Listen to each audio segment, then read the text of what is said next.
રાજ્યના ખેડૂતોને ખરીફ પાક બચાવવા માટે પૂરતું ખાતર મળતું નથી। આવા સમયે ઇફકો કંપનીએ ખાતરના ભાવમાં વધારો કરીને ખેડૂતોને ઝટકો આપ્યો। ઇફકો કંપનીએ ખાતરના ભાવમાં 130 રૂપિયાનો વધારો કરતા જ ખેડૂતોની બેસી શકે છે માઠી દશા, કેમ કે જગતનો તાત વિવિધ કુદરતી આફતો સામે પાક બચાવવા માટે ઝઝૂમી રહ્યું છે। આવા સમયે સરકારે ખેડૂતોના માથે ખાતરના ભાવ વધારાનો બોજ નાખી દીધો છે। ત્યારે ખેડૂત જાય તો જાય ક્યાં, શું થયું છે આવું જોઈએ, જાણીએ, સમજીએ।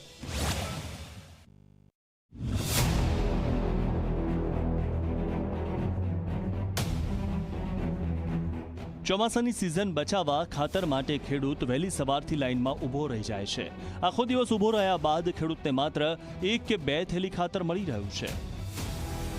જગતનો તાત મહા મુશ્કેલીમાંથી બહાર આવવાનો પ્રયાસ કરી રહ્યો છે। તેવા સમયે ઇફકો કંપનીએ વધુ એક વખત ખેડૂતો પર બોજો નાખી દીધો છે। ઇફકો કંપનીએ એનપીકે ખાતરની એક થેલી પર 130 રૂપિયાનો વધારો ઝીક્યો છે। 1720 રૂપિયા મળતી ખાતરની થેલી માટે હવે ખેડૂતોને ચૂકવવા પડશે 1850 રૂપિયા। ઇફકો કંપનીએ ખાતરના ભાવમાં કરેલા વધારાને લઈને ખેડૂતોમાં ભારે રોષ જોવા મળ્યો।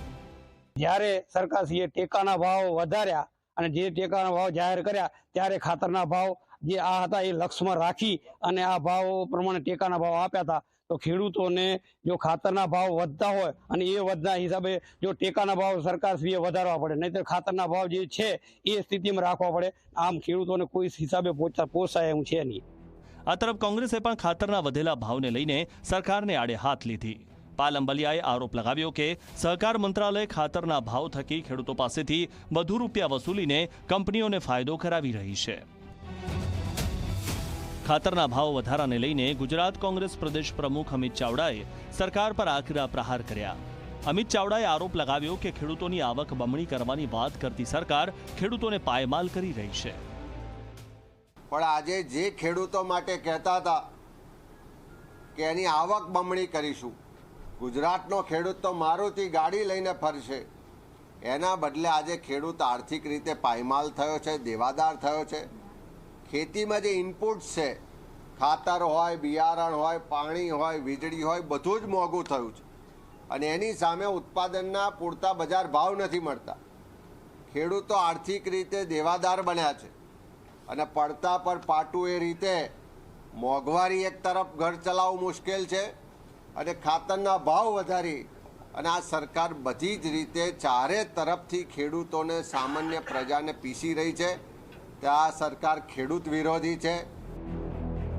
તો ભાજપ નેતા શૈલેષ પરમારે ખાતરના ભાવને લઈ સરકારનો બચાવ કર્યો। એમાં અત્યારે જે ભાવ વધારો કર્યો છે એ એનપીકેમાં ભાવ વધારો કર્યો છે। નાઇટ્રોજન જે ફોસ્ફરસ ખાતર જે છે એ એનપીકેમાં ભાવ વધારો કર્યો છે ને એ ઇફકોએ ભાવ વધારો કર્યો છે। ઇફકો છે એ ખેડૂતોની સંસ્થા છે અને એ કોઓપરેટિવ સંસ્થા છે। ઇફકોએ એટલા માટે ભાવ વધારો કર્યો છે કે ઇન્ટરનેશનલ બજાર જે છે એમાં $220 જેવો રો મટીરિયલમાં વધારો થયો છે। એટલે રો મટીરિયલમાં વધારો થવાના કારણે ક્યાંક ને ક્યાંક એનપીકે જે ખાતર છે એમાં અહીંયા ઇફકોએ પણ વધારો કરવો પડ્યો છે। 6 મહિનાના ટૂંકા ગાળામાં ફરીથી ખાતરના ભાવમાં વધારો થતાં ખેડૂતોમાં ભારે રોષ જોવા મળી રહ્યો છે। એનપીકે ખાતરમાં થયેલા ભાવ વધારા સામે ખેડૂતોમાં નારાજગી વ્યાપી છે। ઇફકોના ભાવ વધારા બાદ ખેડૂતોએ યુરિયા ખાતરની જેમ એનપીકે ખાતર પર પણ સબસિડી આપવાની માંગ કરી છે। Bureau report, Zee media.